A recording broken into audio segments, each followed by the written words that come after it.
प्रणाम। मैं आपका अपना विशु राय हाजिर हूँ विश्व वारदात तक की एक और नई कहानी के साथ, एक ऐसी कहानी के साथ जो बेहद ही हैरान कर देने वाली है।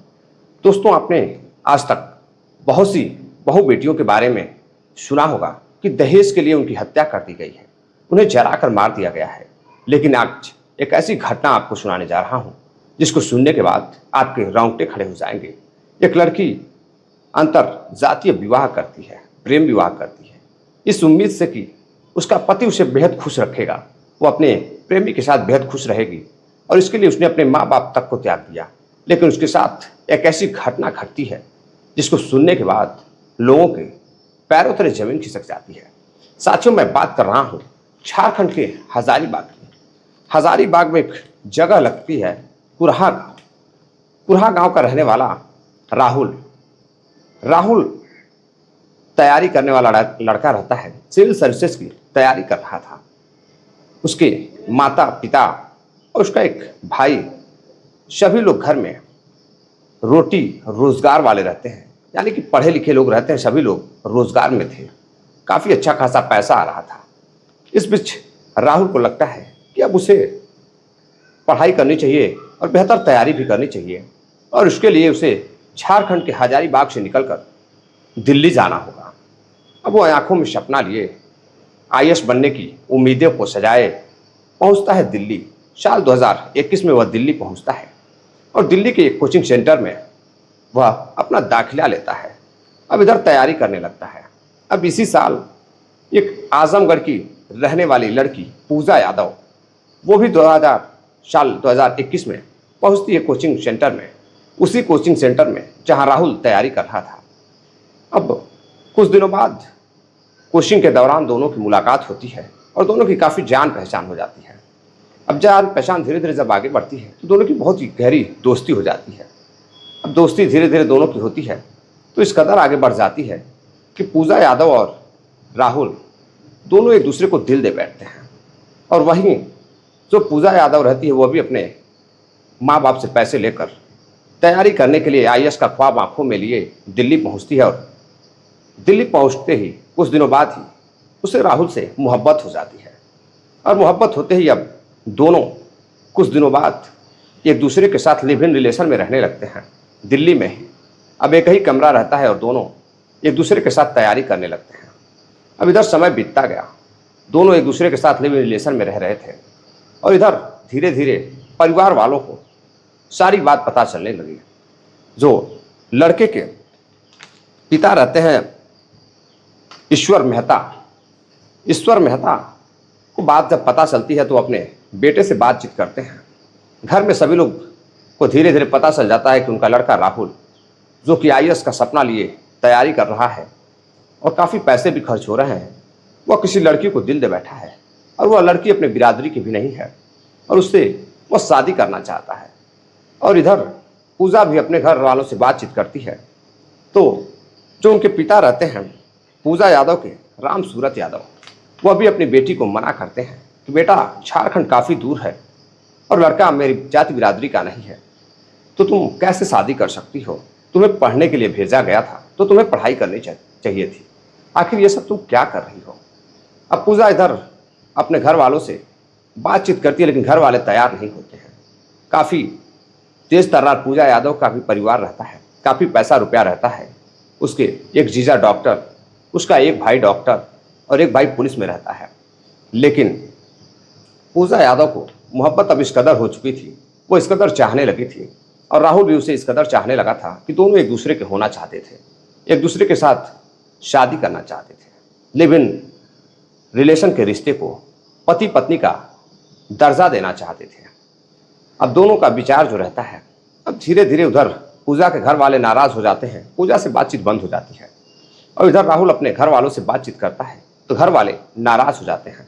इसी बीच राहुल का एक रिश्ता आता है उसके शादी का, तो उसकी माँ कहती है कि देखो बेटा, तुम्हारा एक रिश्ता आया हुआ है और बहुत अच्छे लोग हैं, काफ़ी अच्छा दहेज भी दे रहे हैं, 4 व्हीलर गाड़ियाँ भी दे रहे हैं, क्योंकि वह जानते हैं कि तुम तैयारी कर रहे हो और बाद में भविष्य में हो सकता है कि तुम कोई ना कोई अधिकारी बन जाओ। अब इधर राहुल मना कर देता है उस शादी से। वह कहता है कि माँ, मैं शादी करूँगा तो पूजा यादव से ही। अब दोनों परिवार राहुल के घर वाले, उसके माँ बाप अब राहुल से बातचीत करना बंद कर देते हैं। उसके पिताजी कहते हैं कि अगर तुम शादी करते हो पूजा यादव से तो मैं तुम्हें अपनी संपत्ति से दखल कर दूंगा, बेदखल कर दूंगा। अब इधर पूजा यादव के घर वाले माता पिता अपनी बेटी से नाराज हो जाते हैं और उधर राहुल के घर वाले नाराज हो जाते हैं और इधर दोनों तैयारी कर रहे थे। धीरे धीरे समय बीतता गया। Rajasthan PCS, UP PCS, Bihar PCS, Jharkhand PCS, UPSC की भी एग्ज़ाम देते हैं, लेकिन कहीं उन्हें सफलता हासिल नहीं हो रही थी और इधर उम्र भी बढ़ रही थी। अब दोनों एक फैसला लेते हैं। दोनों दिल्ली के ही कोर्ट में जाकर अपने साथियों के साथ कोर्ट मैरिज कर लेते हैं। कोर्ट मैरिज करने के बाद इधर घर पर सूचित करते हैं कि उन्होंने शादी कर ली है। और जैसे ही यह बात घर वालों को पता चलती है, अब जो उसके पिता रहते हैं ईश्वर मेहता राहुल के, वो उसे फ़ौरन ही अपनी ज़मीन जायदाद से बेदखल कर देते हैं। और इधर शादी के कुछ महीनों बाद राहुल अपनी बीवी को लेकर यानी कि पूजा यादव के साथ घर पहुंचता है। झारखंड के हजारीबाग के जो गांव रहता है कुरहा गांव पहुंचता है तो उसके माता पिता घर में भी उसे घुसने नहीं दे रहे थे।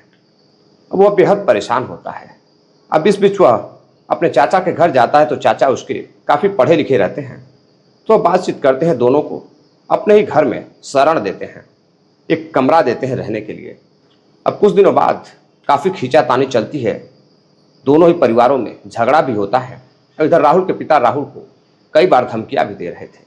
वह बार बार कह रहे थे कि देखो, अगर तुम्हें मेरे घर में रहना है तो अपनी बेटी से कहो, अपने पत्नी से कहो कि अच्छा खासा दहेज लेकर आए और कुछ पैसे भी दे।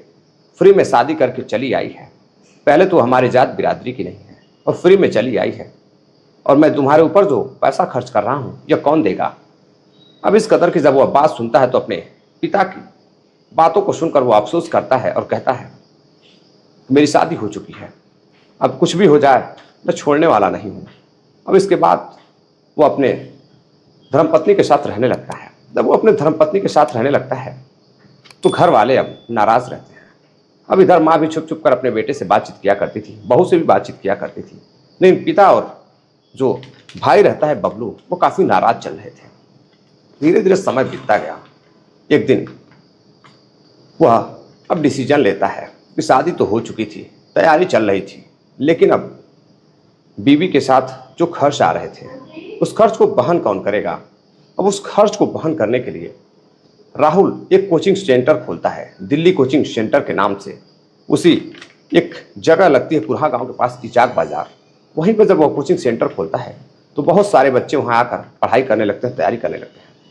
तैयारी करते करते कई लड़के वहाँ से एसआई बनते हैं और कई लड़के जो है दरोगा से आगे भी कई पदों पर चयनित होते हैं। कुछ टीचर बनते हैं तो कुछ बहुत कुछ बनते हैं, यानी कि कई लोगों से वहाँ से उनको तरक्की मिलती है और उनको जो उनका मुकाम होता है वो हासिल हो जाता है। अब कोचिंग धीरे धीरे काफ़ी अच्छी चलने लगी थी।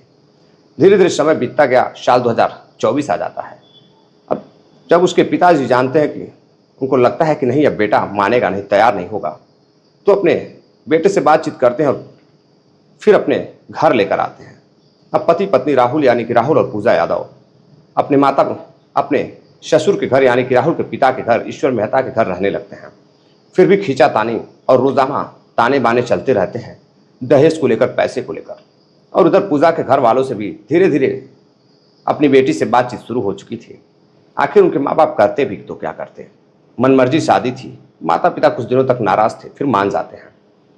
अब इधर समय बीतता गया। एक दिन 15 जून की रात को वह घर से गायब हो जाता है, उसका कुछ भी पता नहीं चल रहा था। अब इधर कोचिंग के लड़के आते हैं तो अपने राहुल सर को और पूजा मैडम को फ़ोन करते हैं तो मोबाइल स्विच ऑफ आ रही थी। वो परेशान होते हैं। परेशान होने के बाद अब उनके घर वालों से बातचीत करते हैं तो घर वालों में उनके जो पिता रहते हैं ईश्वर मेहता और भाई बबलू, वो कहते हैं कि देखो, वो यह जगह छोड़कर चले गए हैं और तुम उनके बारे में ना परेशान हो तो अच्छा होगा। तुम लोग अपने काम से काम मतलब रखो, अब कोचिंग बंद हो चुकी है। जब ऐसी बातें सुनते हैं तो बेहद हैरत में पड़ जाते हैं। अब उसी में से एक लड़की के पास पूजा यादव के माँ बाप का नंबर रहता है, क्योंकि पूजा यादव से काफ़ी गहरी दोस्ती भी थी कुछ छात्रों छात्राओं से। तो उसी में से एक छात्र फ़ोन करता है, बताता है कि कई दिनों से, करीब 15 जून के बाद से सर और मैडम कहीं दिखाई नहीं दे रहे हैं, और जो उनके घर का लफड़ा था वो सारे छात्र छात्राएं जानते थे।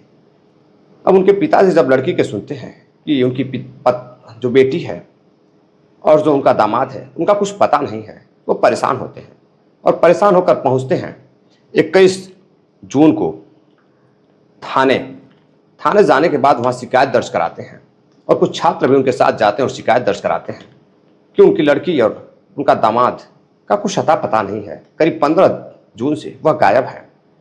अब इधर पुलिस जांच पड़ताल करती है तो पता चलता है कि कुछ दिनों पहले वहाँ से 2 किलोमीटर दूर इचाक बाजार के पास शमशान घाट में 2 लोगों की लाशें जलाई गई थी, वो भी 12 से 1 बजे रात को, और तारीख थी 15 जून साल 2024। अब लोगों को शक होता है, लोग पुलिस को बताते हैं तो पुलिस अब उसके लड़की के माता पिता के साथ, उसके भाई के साथ उस शमशान घाट पर पहुंचते हैं। वहां जाने के बाद जो लाश जली हुई थी उसकी राखियों को समेटते हैं, डीएनए जांच के लिए भेजते हैं, और वहीं पर कुछ लड़की के सामान जो कानों में पहनती थी, और जो लड़का राहुल रहता है उसका एक हाथ में एक कड़ा पहनता था जिस पर राहुल लिखा हुआ था, वह बरामद होता है। अब शक के बुनियाद पर पुलिस उनके घर वालों को गिरफ्तार करती है, पूछताछ करने लगती है। पूछताछ करती है तो वह इधर उधर की बातें करते हैं कि लाश किसी और की है, उनकी नहीं है। और कुछ ही दिनों पहले राहुल के पिताजी ने घर की ज़मीन की बाउंड्री करवाने के लिए कुछ लकड़ियाँ मंगवाई थी, करीब 1 ट्रक लकड़ियाँ, और कुछ लकड़ियों को उन्होंने उपयोग किया और कत्ल से 1 दिन पहले ही बाउंड्री मरवाई थी थोड़ी बहुत, और बाकी की जो लकड़ियाँ बची थी पुलिस के जांच पड़ताल के अनुसार उस रात उसके पिताजी ने और उनके साथ कुछ और भी लोग थे, टोटल 6 लोग थे, और राहुल को और उनकी जो बहू रहती है पूजा यादव को मारकर चाकू से हत्या कर जला दिया जाता है ताकि कोई सबूत न मिले, किसी को कुछ पता न चले। जब पुलिस बेरहमी से जांच पड़ताल करती है, जब रिपोर्ट आती है तो पता चलता है कि डीएनए में जो दोनों लाशें जली हुई मिली थी, जो राख मिली थी, वह दोनों लाशें जो है राहुल और पूजा की हैं। अब पुलिस बेरहमी से माता पिता से उनके पूछताछ करती है तो पता चलता है कि एक रात यानी कि 14 तारीख को राहुल से काफ़ी झगड़ा हुआ था ज़मीन को लेकर के, और राहुल को उसके पिताजी ने कहा था कि तुम पूजा का साथ छोड़ दो, लेकिन वो मानने को तैयार नहीं था। अब इसी बीच उन्होंने करीब 6 लाख रुपए देकर 4 लोगों को सुपारी दी, अपने ही बेटे और बहू को हत्या की सुपारी। अब इधर करीब 4 लाख रुपए कैश दिए गए थे, 2 लाख रुपए काम के बाद देने की बात हुई थी, और लकड़ियाँ काम के बाद जलाने के लिए ही मंगवाई गई थी। अब सारा केस जब परत दर परत खुलने लगता है तो इधर पुलिस अब 5 लोगों को गिरफ्तार करती है और 1 लोग फरार चल रहे हैं, और गिरफ्तार कर उनको जेल भेज देती है।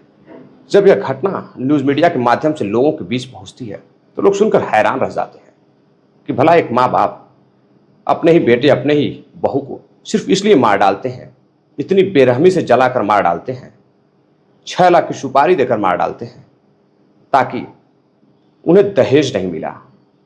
लालची सास ससुर को, घर वालों को पैसे चाहिए थे, गाड़ियाँ चाहिए थी, लड़की अदर बिरादरी की थी, अदर जाति की थी, इसलिए मार डाला। तो साथियों, ये कहानी कैसी लगी कमेंट बॉक्स में कमेंट कर ज़रूर बताइएगा। मिलते हैं एक और नई कहानी के साथ। चलते चलते कुछ साथियों ने कमेंट किया है जिनका नाम है सोहन लाल सेठिया, ब्यावर राजस्थान के रहने वाले हैं। सुनील चौधरी हैं, सेंट्रल जेल राजस्थान के रहने वाले हैं। सतीश गुप्ता हैं, उत्तर प्रदेश मऊ के रहने वाले हैं। श्री रामनाथ कुमार हैं, श्रीनगर के रहने वाले हैं। शशांक राय हैं, उत्तर प्रदेश लखनऊ के रहने वाले हैं। राहुल सिंह हैं, उत्तर प्रदेश वाराणसी के रहने वाले हैं। आप साथियों, सभी साथियों का बहुत बहुत धन्यवाद। मिलते हैं एक और नई कहानी के साथ। साथियों, कहानी कैसी लगी कमेंट ज़रूर करिएगा, अपनी राय दीजिएगा इस कहानी पर। तो मिलते हैं एक और नई कहानी के साथ, तब तक के लिए इजाज़त दीजिए। जय हिंद, नमस्कार।